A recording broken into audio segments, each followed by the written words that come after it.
Electricity பில்லும் zero ஆகும். அதை கவர்மெண்ட்டே ஏற்படுத்தி கொடுத்தா எப்படி இருக்கும்? அதுக்கு தான் இந்த வீடியோல சோலார் ரூஃப்டாப் கேபிட்டல் இன்சென்டிவ் ஸ்கீமை பத்தி டீடைல் தான் சொல்ல போறேன். நீங்க பிளாட் ஆர் அபார்ட்மெண்ட்ஸ்ல இருந்தாலும் சரி, இல்ல இண்டிவிஜுவல் ஹவுஸ் வச்சிருந்தாலும் சரி, இந்த ஸ்கீம் மூலமா நீங்க நிறைய பணத்தை சேவ் பண்ண போறீங்க. அதனால இந்த வீடியோவை ஃபுல்லா பாருங்க. 2013 அப்பவே solar rooftop capital program launch பண்ணாங்க. இந்த ஸ்கீம்ல grid connected domestic solar PV plant போடுறதுக்கு கேபிட்டல் சப்சிடியா தமிழ்நாடு கவர்மெண்ட் 20,000 தராங்க. அடிஷனலா ministry of new and renewable energy 30% project காஸ்ட்கான சப்சிடியும் தராங்க. அதுவும் கவர்மெண்ட் செட் பண்ண 30%, அப்படி இல்லைன்னா உங்களோட ப்ராஜெக்ட் காஸ்ட்கான 30%. இது ரெண்டுத்துல எது கம்மி அமௌண்ட்டோ அதை கவர்மெண்ட் கொடுப்பாங்க. எக்ஸாம்பிளுக்கு இப்போ நீங்க 1 lakhக்கு சோலார் பேனல் போடுறீங்கன்னா அதுல 30% 30,000 ஃபெடரல் கவர்மெண்ட் கொடுப்பாங்க. அதை 20% ஸ்டேட் கவர்மெண்ட் கொடுப்பாங்க. பேலன்ஸ் இருக்க 50% தான் நீங்க பே பண்ற மாதிரி இருக்கும். அதுவும் ஒவ்வொரு கிலோவாட் சோலார் பேனலை இன்ஸ்டால் பண்றதுக்குமே 20,000 தராங்க. இது இண்டிவிஜுவல் ஹவுஸ் ஆர் பிளாட்ஸ்க்குமே அப்ளிகபிள் ஆகும். இதுவே நிறைய பேர் இருக்க ரெசிடென்ஷியல் பில்டிங்ல 5 கிலோவாட் 10 கிலோவாட் ஆர் நிறைய 10 கிலோவாட்டை ஷேரிங்கா போட்டாலும் கவர்மெண்ட் வந்து 20,000 தருவாங்க.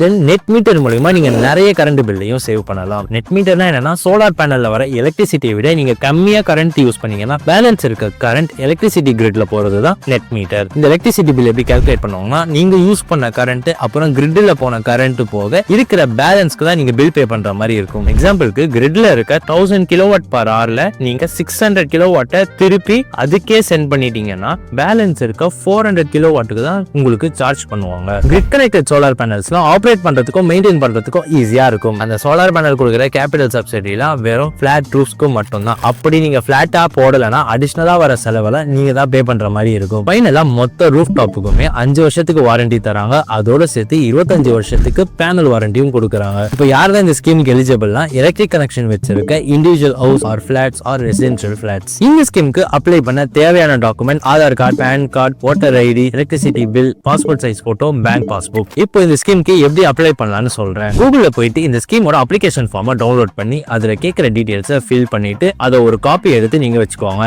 தென் TEDAக்கு போயிட்டு போஸ்ட் பண்ணிடுங்க. அப்புறம் ரெஜிஸ்ட்ரேஷன் நம்பரை உங்களோட போன் நம்பருக்கு SMS பண்ணுவாங்க. இன்கேஸ் நீங்க ரெஜிஸ்டர் பண்ணிட்டதுக்கு அப்புறமா வீடு ஷிஃப்ட் பண்றீங்கன்னா புதுசா தான் அப்ளிகேஷன் போடுற மாதிரி இருக்கும். ஃபைனலா டான்ஜென்கோ உங்களோட அப்ளிகேஷன் ஃபார்மை வெரிஃபிகேஷன் பண்ணிட்டதுக்கு அப்புறமா இந்த ஸ்கீமோட பெனிஃபிட்ஸ்ல உங்களுக்கு